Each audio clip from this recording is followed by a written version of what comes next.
All right, everyone. Thank you all for coming. We're going to get started. We have a really exciting program for you today. The book is right here that we're going to be talking about, and we will have copies available outside as well. But we're here with Frank Ahrens, and he is the author of Seoul Man. He was also the only American at Hyundai Motors headquarters in Seoul, and he was there for 3 years. So the book is about him, about his experiences in Korea and his experiences learning about Korea and learning about Hyundai. And there's a lot of great stories in the book that I'm sure he's going to be talking about as well. So I don't want to talk too much about him. The program has his biography, and I think we should just go ahead and get started. So Frank, thank you so much for joining us.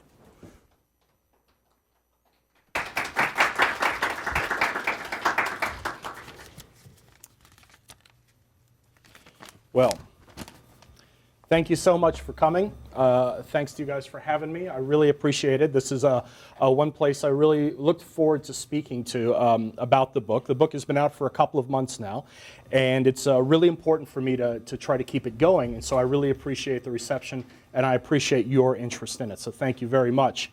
The first question I always get is, how did you end up in Korea?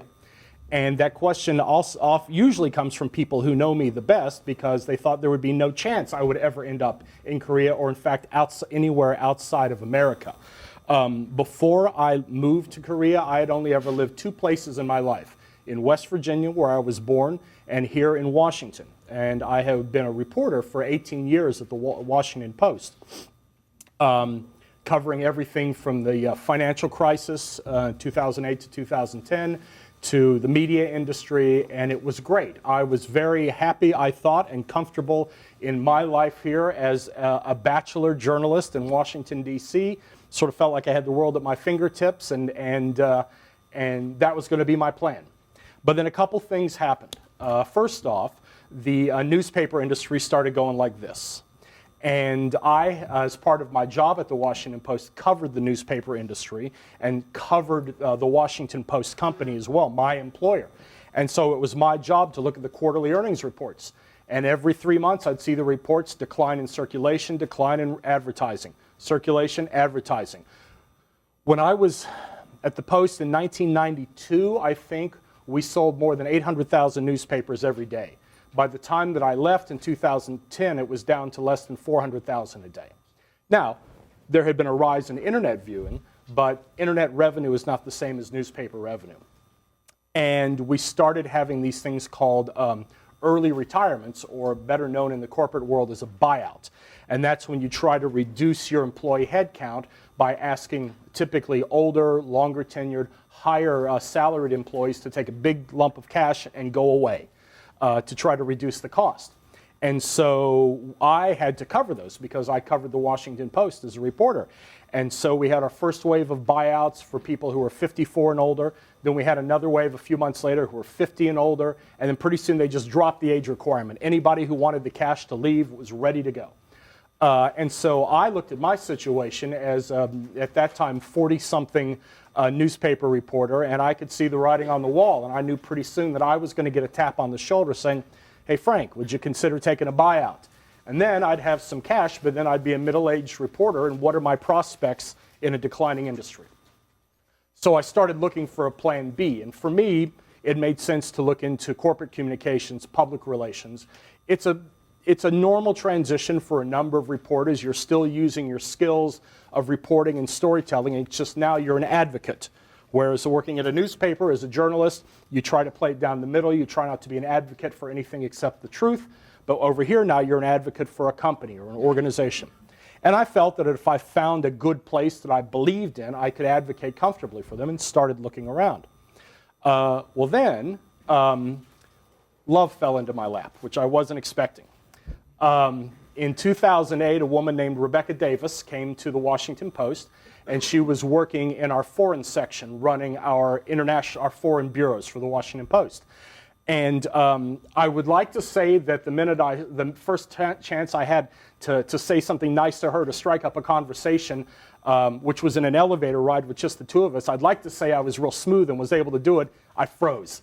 I mean, I was a practiced bachelor, and I couldn't think of a thing to say to this beautiful woman. So it took me a few more weeks. I finally mustered up enough courage, and we started talking. And I found out that she had this job at the Washington Post while she was waiting on her security clearance for the Foreign Service. See, she wanted to be a diplomat. Her whole life, she had wanted to work and live overseas, and in fact had. And in fact could not be more different than me. Before we had met, Rebecca had gotten a scholarship to study in Beirut. She had worked for a trading company in Hong Kong for 2 years as a young woman. She didn't want to come home after that. She taught English for 2 years in Japan. She went to graduate school in Paris. She was just one of these American kids that really wanted to work overseas. And so for her, the Foreign Service was the perfect career. And she said, listen, you know, we started going out and dating, and she said, listen, if I get into the Foreign Service, I want to go. And so had I not met her, had this been a few years earlier when the newspaper industry was going great, I would have said, okay, good luck, see ya. But I needed a plan B, and more importantly, I was in love. And I thought, well, it's time for me to make her dream my dream. And so in December, she got in, and in December 2009, she found out her first posting was going to be a consular officer at the embassy in Seoul, starting 10 months later in October 2010. So I had basically 10 months to find a job. And how do you go about finding a job in Korea if you've never been there, if you didn't know anything about it, if you never wanted to find one? And so I spent, as a reporter, I had a few contacts and people I knew and started emailing and all that. And it turned out that I had talked to one of the Hyundai PR guys here in America, and he said, listen, my boss, the head of global PR for Hyundai in Seoul, is retiring. You ought to send him your resume. I'm like, okay. So I sent him his resume. He was a Canadian, a guy named Oles. And he said, that's right, I'm leaving. I'll give your resume to HR. And we all know what happens when you put your resume into HR, it goes into a black hole, and that's it. 2 days later, I'm being called by the head of Hyundai's lobbying office here in Washington wanting to set up a meeting. So I said, okay. So we go for breakfast at the Hay Adams, and I meet these two gentlemen.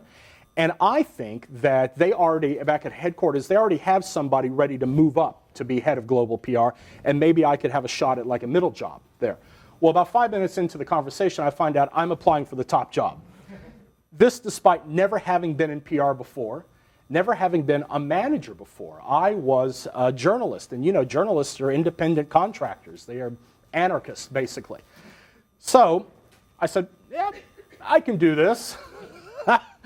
And so we talked, and then a week or so later, Hyundai brought its head of HR over here, and I met with him. And I should have known from the beginning that this job might have been a little bit different, because during the interview, the head of HR asked me, so, do you like to drink? And I said, well, you know, I enjoy a good pale ale. I like a good beer. I don't really drink hard liquor, which is true. And he said, because your team will want to show respect to you by buying you, you know, soju. And I said, well, I'm sure, I was very glib, I'm sure they can find other ways to show respect to me that'll work out well.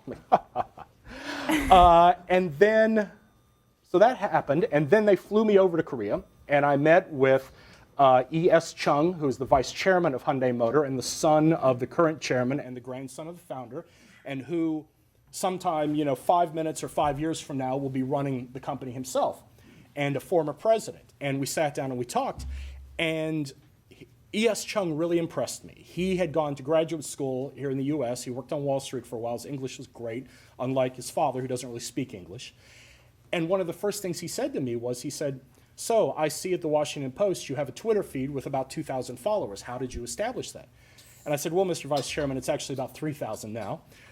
This was in the early days of Twitter. This is like 2010. And I told him what I'd done about building audiences and so forth. And that told me, because he said, you know, some of our competitors, when they've had crises, have not managed their social media so well.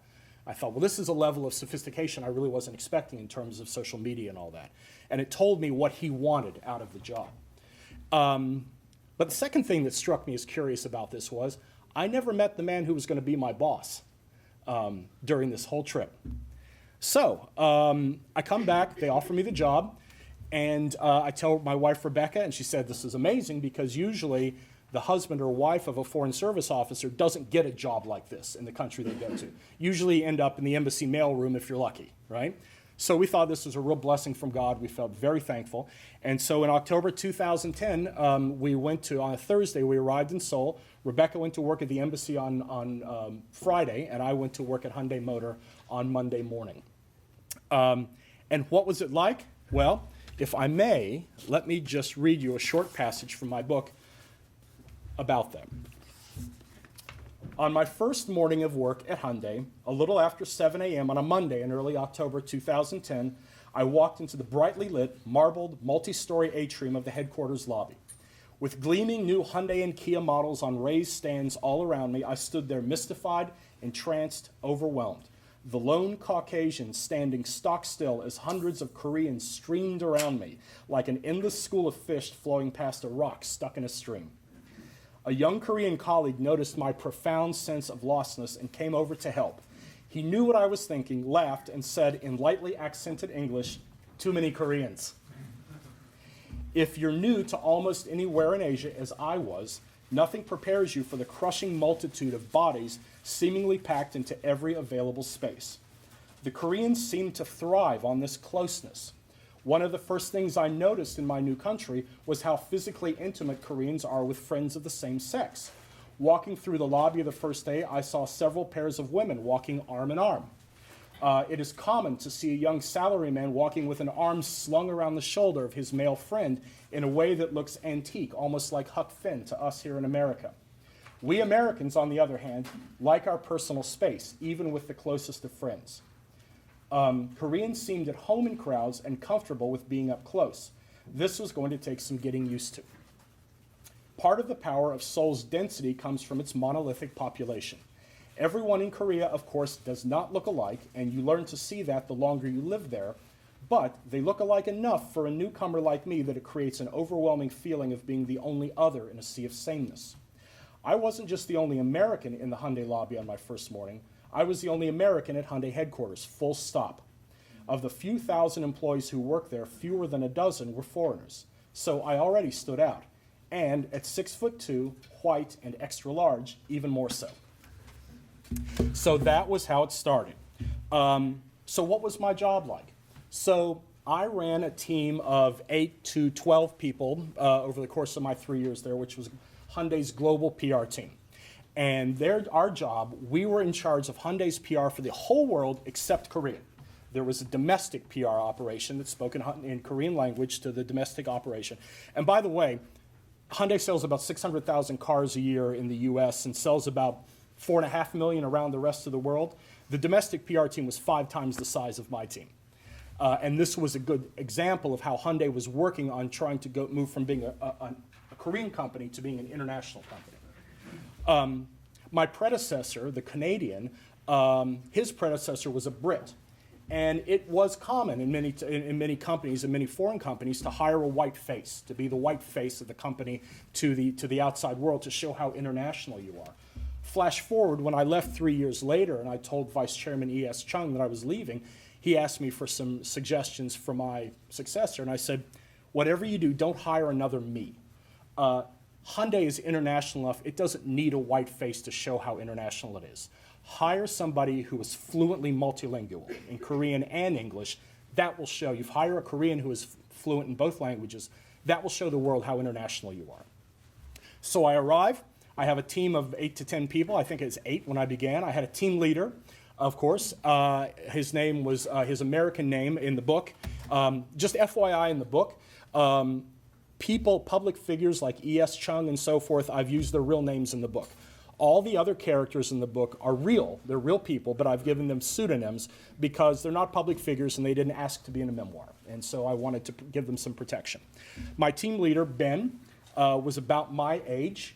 He was Korean, of course, had grown up in Korea. He remembered being so poor that he told this wonderfully poignant story when he was young and he was sitting in his house with his family. They basically only had rice to eat almost every day, and his mother had gotten a dried fish and had hung it from the ceiling and had told him, when you're eating the rice, look at the fish and try to imagine the flavor of the fish. And on his birthday, he got the fish to eat. And Brian said, I was so happy. It was like his best birthday in the history of his life, right? And this was a man who then was like 47, still remembering this like a little boy. But now he was a salary man, kids in the US, lots of money, and just an amazing story of how far Korea had come in such a short time. So I had Ben, who was my team leader, and then I had, let's say at this point, 8. All of my Korean team members had either lived overseas outside of Korea for a little while or had traveled. They all spoke very good to excellent English and wrote about the same. But not without some difficulty. I asked one of the young members of my team, Gil Rong, who went by Gilbert, I said, Gilbert, if I ask you to reply to an email to me in English, is it 550 or 500 times harder than Korean? He said, 500 times, sir. And the emails would come back perfect, but they would take, like 30 minutes or an hour for him to do it because it was so hard. And so that really started giving me an idea of how difficult it was to deal with me, quite honestly, and how I should try to bend over backwards even a little bit more than I thought I was to try to accommodate and try to meet halfway. And my team, we were in charge of dealing with the PR teams all around the world at Hyundai Motor America, Hyundai Europe, and then we also brought literally hundreds of journalists to Korea, because at this time we knew that the world started to know about Hyundai cars, but didn't really know Hyundai as a brand very well. It seemed far off and didn't have a good. Some people thought Hyundai was Japanese, the worst insult, of course, and so. Our job was to identify the top automotive and business journalists in every country that we sold cars in and bring them to Korea. We would say, here is a business class ticket, and here's 3 nights at the Intercontinental or the Ritz-Carlton in Gangnam. Come to Korea, and then we would take them to our R&D facility and show them engineers that would literally live there for 2 weeks while they were testing an engine. We would take them to a test track and let them drive a new car. We would give them interviews with top brass and the executives who ran the sales in their country, and then we take them out for traditional Korean dinner, barbecue, soju, the works, and so then in hopes that they would learn a little bit more about what Hyundai the brand was, and hopefully write nice stories about us. So that was kind of my day-to-day job, but I had 2 big obstacles. First off, I didn't speak Korean, so much to my detriment. So my wife learned Korean at the Foreign Service Institute before she went over, and she was a consular officer, and she did 200 to 250 interviews every day in that visa window in Korean for Koreans who wanted to come to the U.S. Her Korean was very good. Me, I was moving to a new country for the first time, learning a new career, a new job, learning how to work in a corporation, learning how to be married. I just didn't have the bandwidth to learn a new language. Learning how to be married was the hardest part. After about a year, when my feet were on the ground a little more, I hired a tutor who would come in just once a week, which is not enough, but it was something. Would come into my office at lunchtime every Tuesday, and we would have a lesson. And honestly, I did that 51% to learn Korean, but 49% to be seen trying to learn Korean, which I thought was very important. The other big obstacle I ran into in my new job was Confucianism. I knew about Confucianism, but I didn't know about Confucianism. I thought of it like most Westerners as a smart Chinese guy who said a bunch of stuff a long time ago. I had no idea that it was such a complex and pervasive way of ordering society throughout East Asia, and that it infuses everything. And so I read a bit about it before. My wife had learned about it at the Foreign Service Institute, but nothing prepared me until immersion. And Hyundai is known as one of the more conservative of the big chaebol, obviously. And so a huge mistake I made on one of my first few days there, one of my junior colleagues said, "Sir, we don't know what to call you." Because, typically you would say, for me, it would be, Ahrens Isa, Ahrens director, right? But I said, call me Frank. Huge mistake, right? Because I was trying to be this Western manager, flatten the management structure. I had come from a newspaper newsroom, which is incredibly horizontal. Maybe 3 layers between me and my top editor, who I called by his first name, right? Corporations are vertical. Confucian corporations are even more vertical. And they didn't want to call me Frank because A, it made them feel very uncomfortable in addressing a senior. And second, for some of my team members, It made them feel like they worked on a lower status team than the other teams whose directors wanted to be addressed by their titles. So they're like, other team members would say to them, oh, so I see your director says to call him Frank. Well, it was embarrassing for them, right? We never really fixed this until after 2 years and I got promoted to vice president. And so I was Sung-Moo Ahrens. And so because my name Frank Ahrens, but you know in Korea it would be Ahrens Frank, but a lot of times I got Mr. Frank. And so because there's no F in Korea, you substitute the P sound. And so they would take that sound, my team would, and my title, and call me Poo Sung-Moo, and which is Frank Vice President or something like it. And I said, that sounds like something my wife would call me, right? But yeah,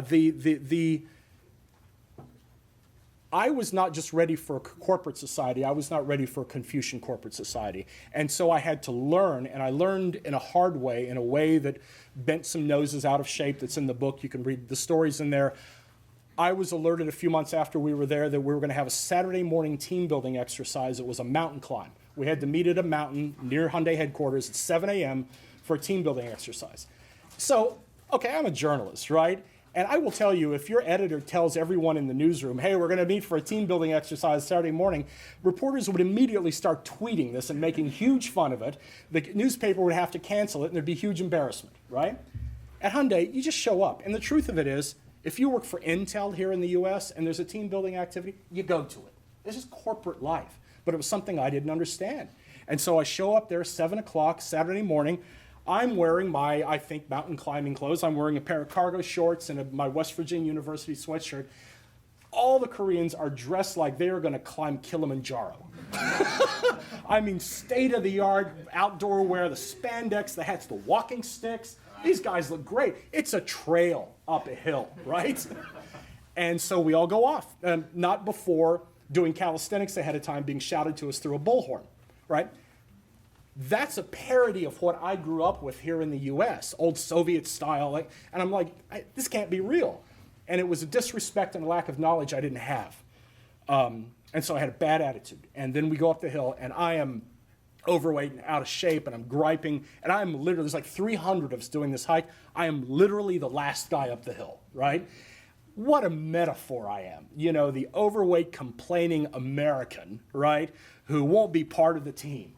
And I remember, and then afterwards, of course, we have, it's noon, and so we have roast duck outdoor lunch with soju and all that. I'm like, all I want to do is go home and collapse. But you can't, because your boss is still there, right?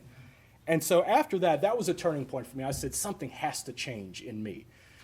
We did it a year later. I was about 20 pounds lighter at the time. I knew what was coming. I was kind of into the team thing by then, and I finished about halfway up among the pack. Going up. And I was so proud of myself that it was like, okay, I felt like I was starting to fit in a little bit. But the ways that Confucianism, and I don't want to go too long because I know we have some questions, the ways that Confucianism suffused itself throughout the corporate culture are in ways, I think, both good and bad, productive and non-productive. A good way. So, I drive a Hyundai called a Veloster. It's a little coupe. It's got 2 doors on one side and one on the other. It's a fun little thing. This car was never meant to be made. It was a concept car shown at like the Seoul Auto Show in 2011 or so, right? But the reaction was so good that the team members who on it said, you know, we should maybe try and turn this into a production car. Top management, the chairman, did not want it, okay? But the team members did their work. They showed it. They proved the concept of it. And eventually, the chairman relented. And it's like, you hear so much about Confucianism being a top-down, complete military corporate culture, and that's true a lot. But it is, I found it to be a very effective proving ground for ideas. It sets a rigor and a discipline to corporate decision-making that I think companies in the West could mimic. Too often here you're like, hey, I got an idea, great, here's 30 million bucks, let's go do it. And then 6 months later it fails, right? This Veloster had to run the traps, and the top management had to be convinced of it. Now they're into their second generation of it. It sells 20,000 cars a year in the US. It's a pretty good bet. In ways that it doesn't work, I'll give you a couple examples. This story was told to me firsthand by a reporter who witnessed it. Another major Korean chaebol The vice chairman, the son of the this is not Hyundai, the son of the founder, had a meeting set up with a representative of a big supplier of his, an American supplier. So the American comes all the way to Seoul for the meeting. He goes in with the meeting with the son. They're having a meeting. Like 15 minutes into the meeting, the son gets a call from his secretary saying, "Oh, your father has arrived in the lobby." So the son tells the American, "Excuse me, I have to go greet my father." Off he goes. So the American's waiting 5 minutes, 10 minutes, 45 minutes. He finally says to the secretary, "When's the son coming back?" "Oh, he's not coming back. He's with his father now for the rest of the day." And never thought to say anything. But for the Koreans, it's just assumed. You assume people know that, right? And so this American supplier who's responsible for millions of dollars of business went back to America, right? And just sucked it up as part of the deal of doing business with a Korean company. I will tell you one example in our situation. So if Akio Toyota from Toyota says, "I will be at the 2020 Detroit Auto Show," he says that today. Unless he's dead, he's going to be there, right? That's how the Japanese companies plan. For our guys, we never knew literally until they showed up at an auto show if they were coming or not. And even though that sounds chaotic, and it is, there is a method to the madness. The idea is the top executive should be wherever in the company at that moment it is most important for him to be. And if he's scheduled to go give a speech at the Detroit Auto Show, and instead something needs his attention in Seoul or someplace else, somebody else has to give that speech because he's not coming. And so this led to a lot of very funny and kind of costly dances from time to time because you never know if he's coming. So we were at this one motor show and we heard, "Oh, the vice chairman may be coming." It's like, okay, well, no, he's not coming, a day later. And then we hear, "Oh, he is coming." And this is like a couple days before a motor show. And we had a big stage set up for the car and had all the seating. And it was deemed that the position where the vice chairman was going to sit, if he came, didn't give him a good enough view. There was something not quite right with it. So they redid the stage, right? Hammer, hammer, hammer, saw, saw, saw, hammer, hammer, hammer. They redo the stage, the perfect light of sight for the vice chairman. It's ready like one day before the show. Vice chairman's not coming. And that was $10,000 worth of work, I would say. Not much for a multi-billion-dollar company, but an example of how that happens. One of my good friends, another executive at Hyundai, told me that my boss, who, by the way, I finally met the first day that I was there, and he gave me his business card, and I still have it. I had to write down on it, "my boss," so I could remember who he was, right? Told me that my boss would show up at work at 7 a.m., 6:30 a.m. every Saturday morning, and would just sit there in his office until noon or so, and doing some work or whatever, just in case the chairman calls, right? And then my friend waited a beat and said, "Chairman never calls." But the point was you had to be there in case he did. Now, why couldn't the chairman call your mobile phone while you're at home with your kids or something? Because you don't, right? You've got to be in the office. One phrase that I learned early on was, if your body is not at work, your mind is not at work. And so those were some of the things that sort of stood in the way of getting things done that I needed to get done. But after a while, and butting heads and starting to understand, we did manage to get some things done. So when I arrived at Hyundai in 2010, it was the only global automaker that did not have an English language media website. This meant that if you were an auto reporter in Madrid or the US or Canada and you wanted to talk to somebody at headquarters about something, fat chance. There was no phone numbers, no emails. Our company had no front door, essentially, to foreign media. There was a Korean language media site, but not for Americans or for English speakers. And so I said, we got to build one of these things. I mean, even smaller automakers have one. And the response was interesting. The instant response was, no, too risky. I remember one of my team members said, literally she said this, "But if we put our number on the internet, reporters will just call us." Like, we're in PR, right? What I came to understand was there was risk aversion, but there was also correct assumptions, questions being asked about corporate process. Is this in the interest of the company? Will this help or hurt the company more? There are traps that should be run, which I, as a corporate outsider, did not know until that moment. So it took us a year, but we did build it. And we built it with a Korean language crew, outside contractor, with guys on my team acting as interpreter. I did a lot of pointing and picturing and that until we finally had one up. I will close here because I want to leave time for questions, but I want to read one other part from my book that really sums up things very well for me, and I hope will help put this all in context. A few months before I left Hyundai and Korea, I was dining with my team. One of my junior female team members, whose English was quite good and who had lived for a while in the States, was sitting to my left next to the napkins. I asked her to pass me one. She said, she did, and then said, "Did you ask me to hand you the napkins because in your culture it's considered rude to reach in front of someone while they're eating?" I'm like, "Well, yes, that's right." She said, "Sometimes in our culture it's considered rude to interrupt someone while they're eating to ask them to hand you something."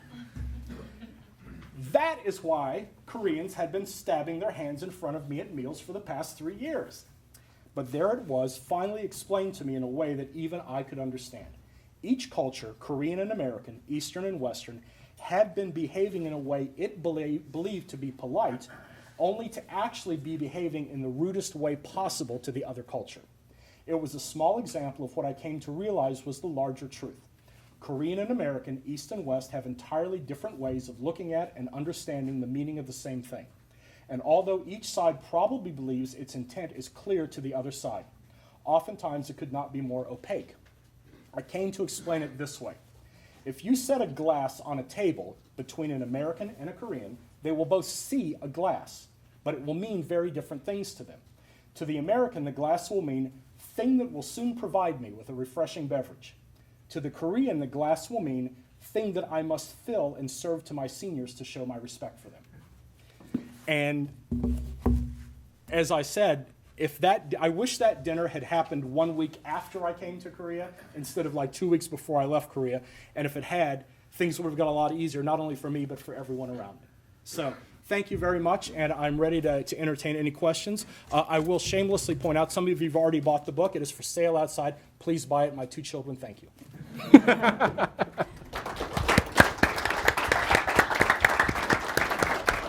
And I will be glad to sign it. So thank you so much for telling us a little bit about your experience. I'll ask a couple of questions and then open it up for you guys. I know you guys are very curious. So one thing that I found when I was reading the book was you do a very good job of balancing between teaching people about Korea who maybe don't know that much about Korean culture or know the name Hyundai but don't really know anything about the company. But then also for people like me who have lived in Korea for a few years, when you talk about the mountain climbing gear, that has a very specific image in my mind. And so I still found it, even though I know that fact, it brought back those feelings of being in Korea for me as well. So I really appreciated the balance there. And one thing that you explain in your book is the concept of nunchi. And that was something that, for me as well, when I first got to Korea, was explained to me and was very helpful. So I'm wondering, for anyone who might not know what that is, could you explain nunchi and how that shaped, or the lack of knowledge about this concept at first shaped your experience? So the way it's been explained to me, and please tell me if you have a better definition, but it roughly translates into reading the air and meaning to knowing the situation around you. It's not just body language like we would think about it. It's like, hey, are you happy today? Yeah, I'm great. Well, you can tell that person's lying, right? An example is this. Suppose you are a team member and you ask your team leader, may I have off Tuesday as one of my 2 days off a month I get to have? He says, yes. Your nunchi will tell you, okay, let me read his facial expression. Let me know the situation of my team members around me who will have to carry my work for that day. Do they like me? Do they not like me? Did I help them before? Will they feel they owe me? Let me know the relationship of my team leader to his boss. Will his boss yell at him if he comes out here and sees me not here? All these factors. And then I realize that when he said yes, he actually means no. And so I say, okay, thank you. I will be glad to be at work next Tuesday. And then you wait for another time. The sociologists call it, I learned this, that Korea is what we would call a high context society, where we're a very low context society. For us, it's just about what are the facts, right? And in Korea, it's so much the presentation, how you say it, the language. I mean, the language, you speak to, I didn't know this, you speak to somebody higher than you, different than you speak to somebody lower than you, to somebody who's, a TV broadcaster uses a different kind of Korean than the one I'm going to use for the ajum in the corner shop, all these things. So the context is very important. The initial response from the West would be to say, oh, this is just style over substance. That's not quite correct, because I came to understand the meaning of the transactional, the value of the transactional nature of it. And so yes, to your first question, I knew this wasn't an academic book, but it was going to be read by academics. And so I wasn't going to break any ground. This wasn't going to be a Two Koreas or anything spectacular like that. So I knew when I wrote about this, I had to try very hard to get the things I wrote right. Because some academic, some smart guy like Scott Snyder or somebody's going to read and say, well, that's completely wrong reading of King Sejong, or, this is wrong. I wanted to get things right. And so I had some Korean friends back in Korea read the manuscript before I sent it in to say, please, and I know you may not want to tell a senior he is wrong, forget that. Read this, and tell me where I've made mistakes in here. And there were 4 or 5 key things that they flagged. And then even in reading, after it's come out, I've got some readers on Twitter, Korean readers on Twitter, who said, this is not quite right, and I'll fix that for the paperback. Great. I also found it really interesting that throughout the book, you drew this kind of parallel between your life and Hyundai and some of the changes that the company had been going through as you were going through a major change in your life. Can you talk a little bit about some of those parallel lines? Yeah, so I didn't really, before I went over, I had a friend who was a book agent, and he said, oh, you got to write a book about this. And I'm like, Howard, I don't know. I just want to learn how to do the job. And it wasn't until the end of my time there that I started to see there might be a book here, because a narrative arc had presented itself. The elevator pitches, I said, me, Korea, and Hyundai all hit our midlife crises at the same moment. And by midlife crisis, it's not like leave your wife, go get a Corvette midlife crisis. It's you spend your 20s and 30s, you get up to your 40s really fighting and climbing and striving to be something or to get somewhere. And then it's very common in kind of your 40s to sort of stand back and sort of put your hands on your hips and look around and say, am I who I thought I would be? And am I where I thought I would be? And more importantly, do I have a second act in me? What's my next act? And for me, it was going from being a lifetime America-dwelling bachelor journalist to suddenly I was a married international businessman in Korea. For Hyundai, they had spent, you remember Hyundai was a joke in the 1990s. They were terrible, right? And then in 99, they made a commitment to quality and spent the entire 2000s raising the bar until 2010 or so. They had become a very high-quality car maker. Hyundai's next act was they had this audacious idea to take the whole brand upmarket. They wanted to stop benchmarking the Japanese and start benchmarking the Germans, right? Audacious. That was Hyundai's second act. And then, for Korea, obviously events have changed this narrative a bit. When Park Geun-hye came into office, you remember her talking about the creative economy. And she said the way of the Chaebol, which is big manufacture and export model with government and company tightly together, that model has taken us to where we are now, but it can't take us into the future. We need to have more of a risk-taking, venture capital style, creative economy, a service style. We need to diversify our economy. And Park Won-soon was saying the same thing, even in Seoul. And I thought, and Park Geun-hye brought Mark Zuckerberg over to Korea, and she brought Bill Gates over and said, give us your fairy dust. How do we create venture capital? How do we create a risk-taking society? And I thought, this is great. This is exactly what mature economies do, to diversify. And so that was, I thought, and I still believe, is going to be Korea's next act. This current unpleasantness will end. Korea will get a new president. I think the arrow will go up again. And I'll just tell you a quick story. Young guy on my team, one of the youngest guys on my team, Korean, but he went by Eduardo because he had grown up part of his life in Peru because his dad was the Korean dad was a doctor there. He spoke English and Spanish and Korean. He came into my office one day. He said, sir, I know if I stay at Hyundai, I know what my salary is going to be 20 years from now. Now, for a previous generation, that was amazingly comforting, right? For him, it was a prison sentence. And so after about another half year, Eduardo quit Hyundai, got married, got a little family money, and built a 7-unit boutique hotel down on Jeju-do. And that did so well, he's now building a 3-story one nearby. And so Eduardo, to me, was the guy, was the person the Korea needs for the next act. An entrepreneurial guy in the service sector. And I think there will be more Eduardos. Okay, I'll ask one final question and then open it up for the audience. But you mentioned this a little bit in your last answer, but the chaebols, of course, are a huge part of the Korean economy, Korean society, just Korea as a whole. So as someone who has worked in that environment, do you have any insights in terms of the future of the chaebols, or anything that you learned that could help make this transition into the next act? Well, part of the answer is they're probably going to be forced to change depending on who the next president is. Now that Ban Ki-moon is out, Moon Jae-in is leading in the polls. If it's not him, then number 2 is Mr. Lee, right, who's the Bernie Sanders of Korea. And both of those guys have said they're going to crack down on the chaebols. They want, the more extreme action is to break them up, to create a holding company to break them up that would cause, frankly, billions of dollars in reorg cost. The chaebols have been through this before. I mean, after the 97 IMF bailout, part of the stipulation was you got to break them up. Well, Hyundai broke up into Hyundai, Hyundai Group, Hyundai Motor, and Hyundai Heavy, and all 3 of those came roaring back stronger than ever, right? So I think the chaebols will be an integral part. It have to be, because they're global brands now, but they need to be I tend to say that they're not really international companies at this point. They are transnational companies, meaning they are Korean companies that do business in a lot of countries. I think when this generational leadership changes from the current chairman to the next one, like from Chairman Mung Koo Chung to E.S. Chung, they will become more international. I think pretty soon one of them will adopt English as the official language of the headquarters, as many of the Japanese companies have done. They're adopting more foreign accounting standards, more globalization. That will happen.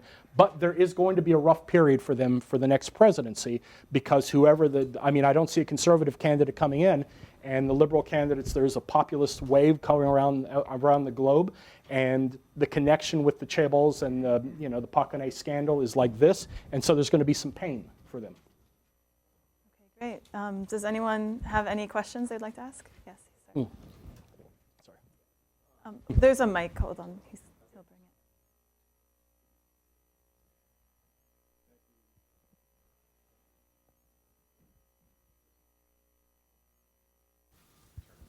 it. Okay, thank you. Yeah, excellent discussion. My name is George Hutchinson. I'm a regional plans and Korea U.S. consultant. Really enjoyed the description, the laydown on the Confucian aspects of and how that works in a company, the vertical arrangement, and your relationship there. What I was curious about, though, your relationship, your horizontal relationship with the your peers, folks who are running other pieces of the company. Right. That's a good question. So I was director and then vice president, and so my peers were at that level. My boss was the COO. Almost all of the other executives who for a time worked in Korea and then would be sent out to run Hyundai Motor Brazil or Hyundai Motor Europe. I had a really good relationship with those guys, and they were all guys. All of them spoke English very well, mostly because we were in the international sales division and they had worked overseas well.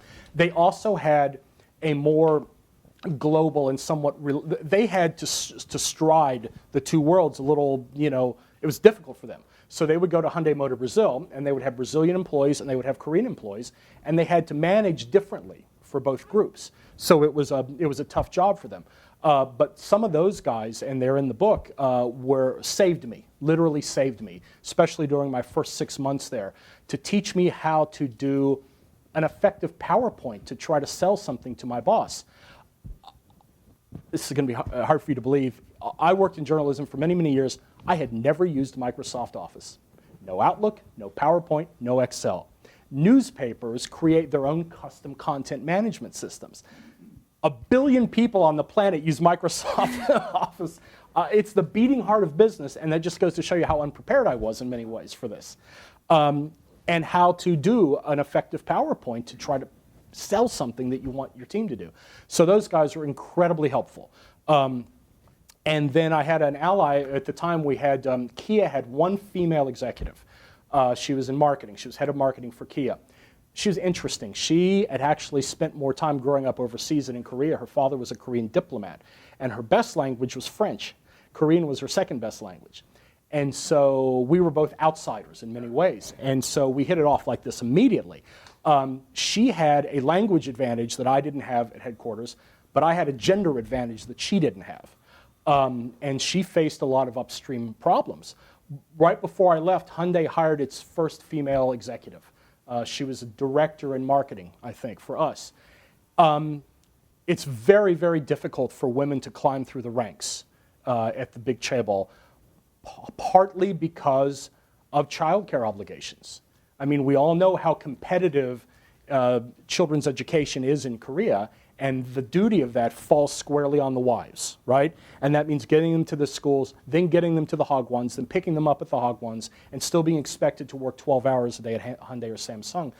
Maybe you can manage that with one kid, but I saw many of my colleagues, once the women had a second kid, they just had to check out. They just couldn't do it all. And I'm really hopeful. I hope that the companies start to do things like paternity and real paternity, real maternity leave, childcare, things like that, because it simply makes a company better to have female leadership as well. Yes, sir.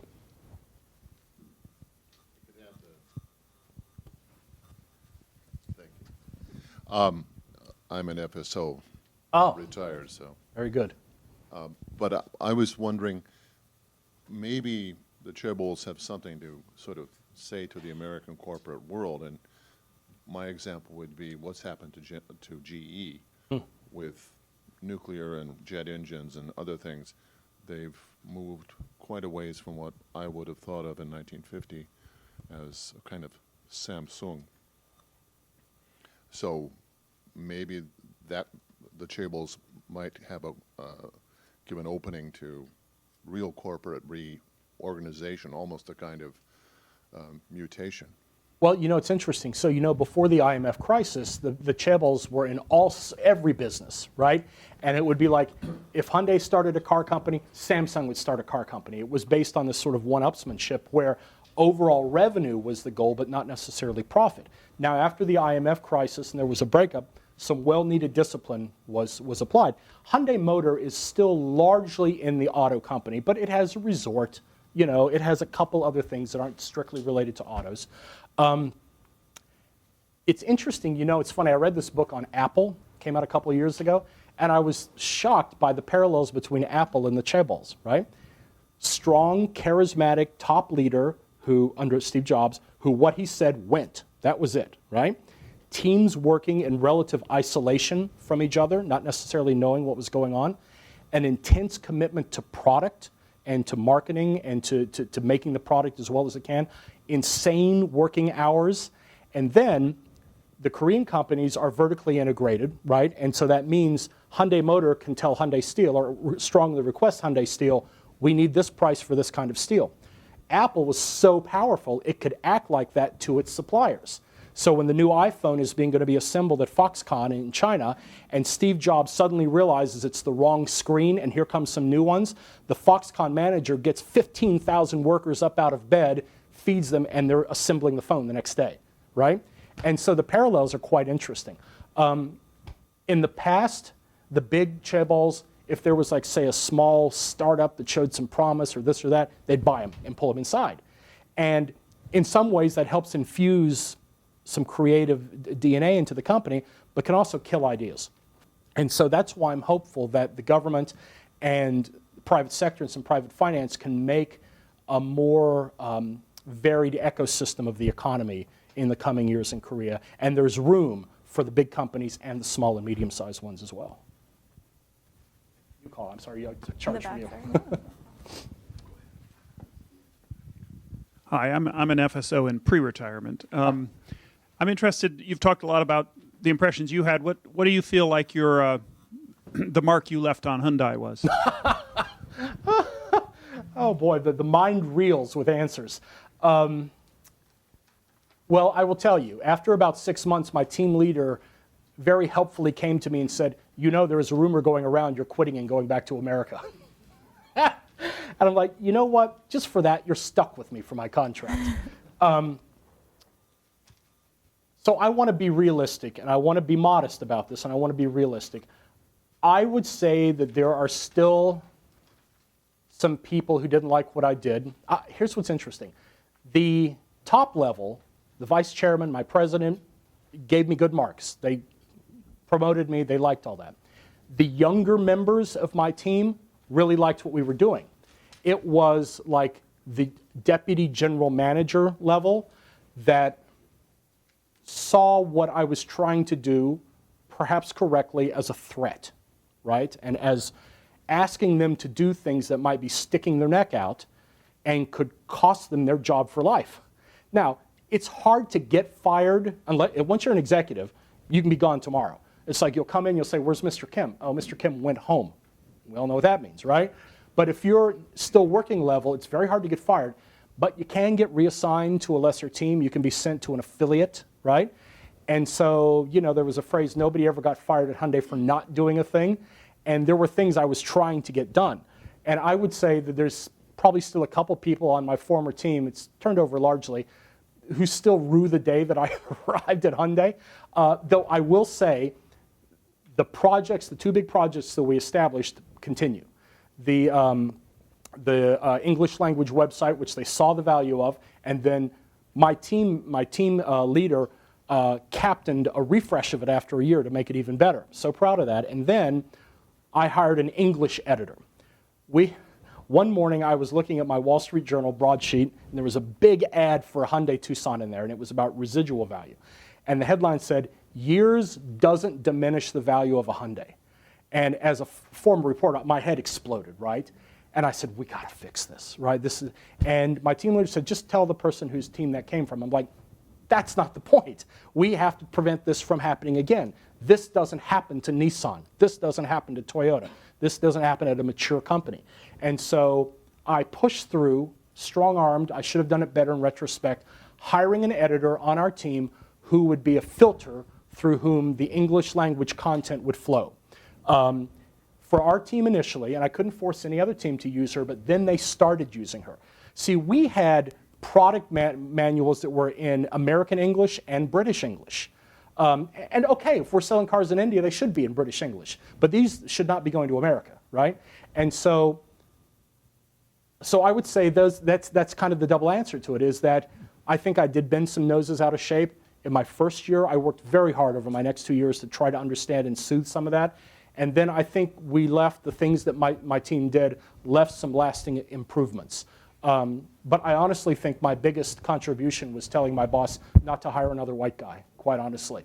You know, hire a Korean who's fluent and who shows how global this company has become. Yeah, Dave Fitzgerald, retired Foreign Service. I have a question, I love maybe it, a room related full to of that. FSOs. Yeah, you were hired. I was wondering if you ever had a job description shown to you, and whether you had an annual evaluation, whether the corporate culture in Korea even values that. Is there any sort of in-house training to bring people up to, meet skills that they're going to need for the future? This seems to be the, a key aspect of the future of corporations everywhere, including Korea. Mm-hmm. I was wondering if you could comment on your experiences with that aspect. The only reason I got a job description on paper was because I forced them to give me one ahead of time. It was one page, and it was pretty rough. And I will say, however, that for the Korean employees, there is a very comprehensive and high-tech and Six Sigma level evaluation and training, and there was just nothing for the foreigners, honestly. There's only 7 of us at headquarters. Why would there be, right? And so when I was hired, I didn't know this ahead of time, and it was my fault for never having worked in a corporation.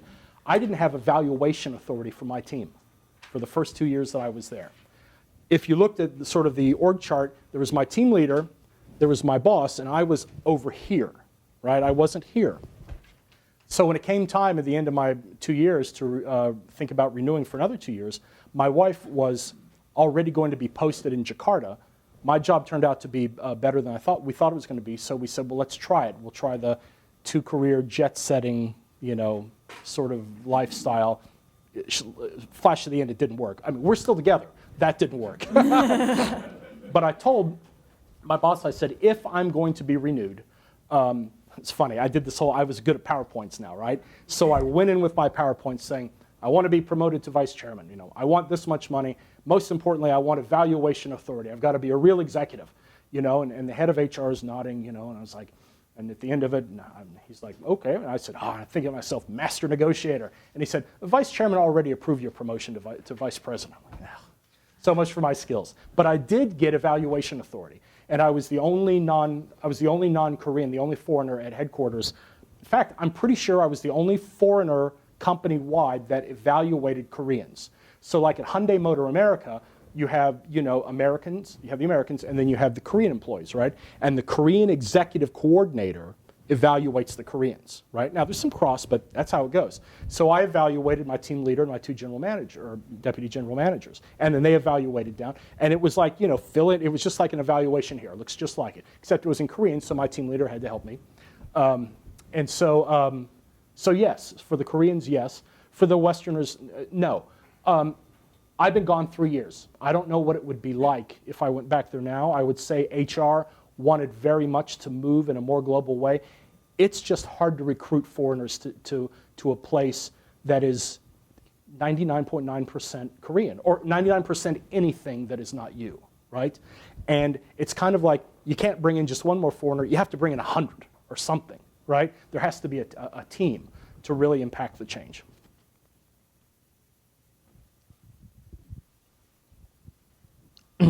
Hello, this is Taewon Jung from, I'm an intern at SAIP. I'm from Korea. I'm curious, how did you feel about Korean employees in Hyundai? Because they must be the ones who went through the severe competition in Korea to go through big companies like Chaebol, Samsung, and Hyundai.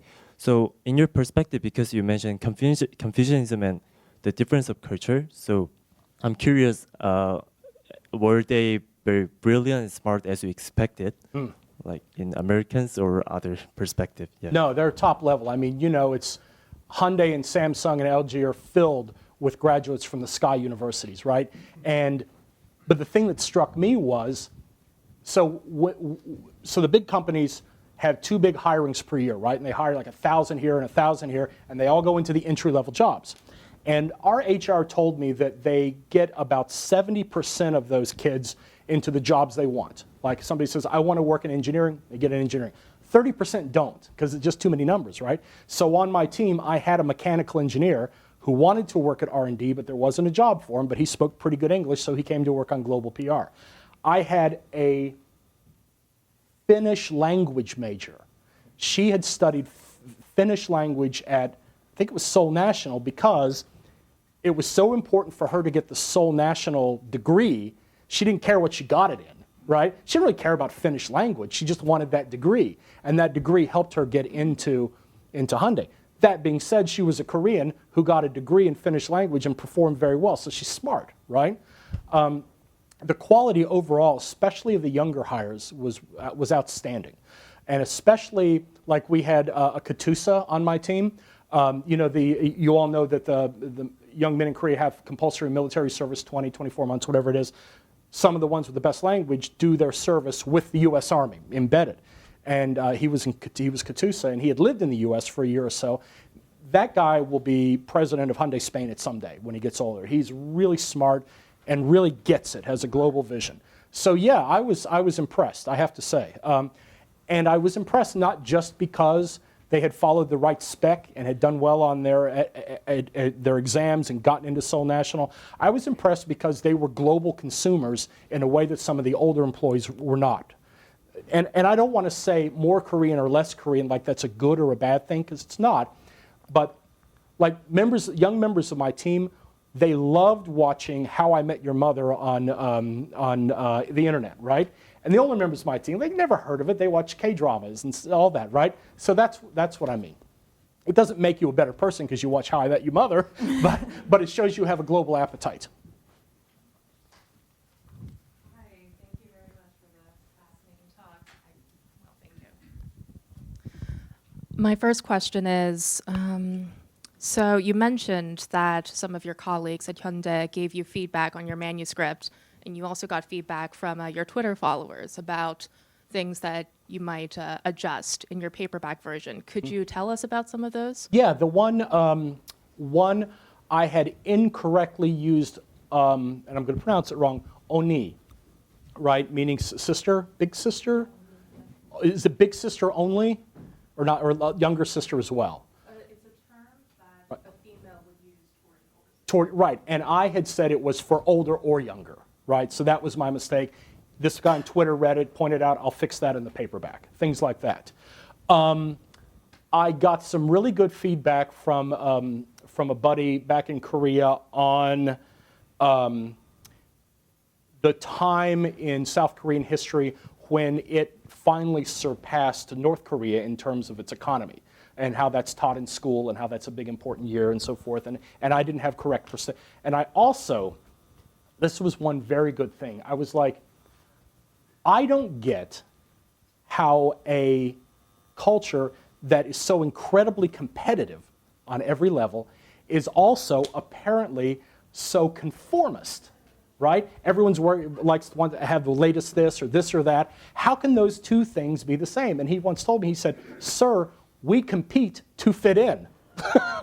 and in here we compete to stand out. My Korean tutor once told me, she said, "You know, here we teach our children not to stand out." And I said, in America, we teach our kids to do everything they can do to stand out, right? And she didn't mean to not excel, but she meant, you know, just to harmony, right? The idea of harmony, which for us means conformity, but that's wrong. It's different. There's a different connotation.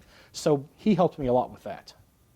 And then I got some good research on the Han and the Jung, which I probably, since I'm not Korean, I'll never fully get it, but I gave it a good shot.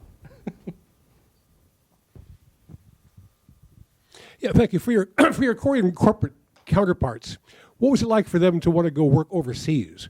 Was it good for them to go work in Hyundai Brazil or Hyundai US? Was that something desirable? Or like the Koreans who the went Koreans, overseas? or is time overseas a good thing for them? Very they want good, to go? Very good for their careers. So the way the promotions worked, if you were below executive level, if you did well, you get promoted every 4 years. Once you hit executive, you get promoted every 2 years. And Hyundai really liked creating generalist executives. And so you could be sent, say, literally in 1 week, you have to go be president of Hyundai Motor Russia. You and your family, or maybe probably just you. You're going to St. Petersburg, where the plant is, right? And then after 2-3 years there, maybe you get promoted to run all of Hyundai Motor Europe, let's say. So yes, it was necessary for their careers, I think, to go out and do a good posting. You know, much like the Foreign Service, you know, you've got to punch your clock. You got to go do, you know, one of the less glamorous countries before you get France or wherever you get. So, but that's it. I want to make clear, it was not considered unglamorous. I mean, going to Hyundai Motor India is very prestigious, right? Because it's a big market, 600,000 sales, and if you do well there in a very tight market, then you have a chance to come back and be, you know, like one of my first friends who was co-executive with me was in marketing. He went to Hyundai Motor Russia, then Hyundai Motor Europe, and now he's back in headquarters as the COO. And so, you know, he can never be family leadership, but he can be COO or CEO. Yeah, so it's very important. It's really part of the stepping stone. If you want to rise up in the international division, you have to do it.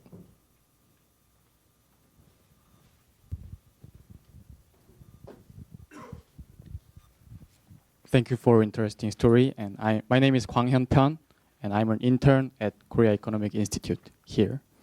So you are a part of Hyundai corporate culture, so you are an insider. So I wonder, did you find some problems of that Hyundai culture? And I think there it is. So this culture is under Confucianism, right? So I want to know the problem, such as too much work or gender inequality.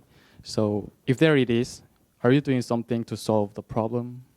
Well, I am no longer at Hyundai, so there's nothing I can do to solve the problem inside, but I can talk about it and I can write about it. I would say two big things that I noticed. Sitting at your desk when you don't have any work to do. It makes no sense, right? If you look at the OECD numbers, you will see every year that Koreans work more hours than almost anybody in the world usually. But then the productivity is in the middle, right? And so I'd walk around and I would see, you know, coworkers and like, let's say the boss of the team next to me hadn't gone home yet at 7 o'clock, or 8 o'clock or whatever, however late it is, and I'd look at his team members and they were all cruising on Naver or Dom and shopping or something like that. They didn't have any work to do, but they couldn't go home because the boss hadn't gone home yet. And so that just makes no sense. And I think the culture is trying to change that a bit. I mean, the government has done public service ads saying, you know, part of this goes hand in hand with the stagnant population. Koreans aren't having as many babies as they need to, right? And so there's these ads saying, let your people go home early so they can have a family life and make babies. You know, it's important, right? And so the idea of just being at work, even if you have no work to do, makes no sense to me at all. I think there does need to be a stronger effort made to promote and retain female workers of all sort. Nobody works harder in Korea than a Korean mother. Nobody, right? You can make the joke about there being 3 species, you know, man, woman, ajumma, right? Nobody works harder because many of them are doing full-time jobs and they're caring for the children and they're running the household. They need help, right? The father has to go to Weishik and he has to go play golf with his boss on Saturdays. It's not the same as running a household. And so I would love to see these big companies set up childcare in the offices. They got 5,000 employees. They got room for it, you know, to allow mothers to work longer and to reach an executive track. Yeah, those are 2 things I would like to see done. When I was there, and it's hard to change the culture, our CEO said, stop spending so much time making fancy PowerPoints. Because I would watch these younger team members literally spend 2 days making these gorgeous PowerPoints, right? Multiple pages, arrows, and 3D shading and all this, where the information could be translated in 1 page, right? And the top bosses were saying, you're wasting time doing this. Stop doing it. But then the boss below would still make the team leader do it, and he would make his team do it, and so it wouldn't get done, right? So inefficiency, I would say, is the other thing. That's It's Nunchi, you're right. You're right. Yeah. The boss said that, but did he mean it? Yeah. That was one of the stories that stuck out to me too in your book was not being able to email the person that you were trying to talk to. If they were of a different level. Right, having to go through the hierarchy to tell something simple to someone. Right. You know. High context, low context.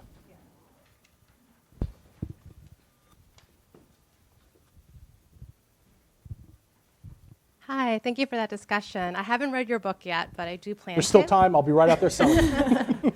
I have a couple of questions. One, you kind of paint a very bleak image of the work-life balance style in Korea and the working style of Korea. And you made a comment in your question and answer segment that one of the advice you gave was to not hire another white man after you. What are, besides getting to be exposed to Korea workplace, Korea culture, what are some of the other benefits for a foreigner who wants to work in Korea? And then my second question is, Korea is home to some of the most innovative tech companies in the world. And some people criticize that their low productivity and their very structured, intense work hours is going to push out creativity. So what are your thoughts on that? I mean, some people are saying this is a very short-term innovative bubble that Korea's created, but long-term wise, are they going to always continue to be in the lead as an innovator? And some people say that that's when you kind of need the people, foreigners, to be working for these Korean companies, so kind of also pushing creativity and innovation. And the chaebols, as you pointed out, whenever they do see a very successful startup, like we see with cacao, it gets bought out by a major chaebol. Yep. So that happens here, too. It does right? happen here. But yes. so what would be So your advice questions on are good. Okay, so you're right. 2015, I think it was, every year Bloomberg does a innovation index, and South Korea finished #1, or for that year, #1 in innovation. And that judges patents held and R&D spending and all that. It is true. You know, it's funny, sometimes you think these big companies succeed despite themselves, right? Despite the inefficiency and so forth. But the story of the Veloster that I told earlier was how they work in a good way.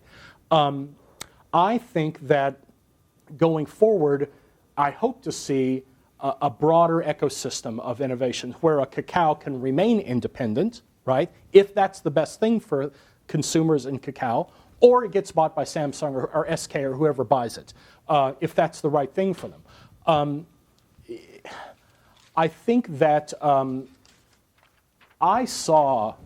have to tell you, I saw some really out-of-the-box thinking at Hyundai, especially from a lot of the younger employees, but also some of the older, like international managers. When my friend Mr. Lee went to go head up Hyundai Motor Brazil, he made all of his Korean employees take Brazilian lessons. It's like, you live here now, you got to be part of it, you got to understand it. That being said, and this one thing is sort of the takeaway on this is how fast Korea can change, right? I was hired in 2010. Before I went over there, I read all these stories. LG had just hired 5, I think it was, foreign executives for their top level. One was an Irishman. There was and so there was all these business stories, business magazine stories about how innovative LG was becoming and how global. And this is the way Korean companies have to go.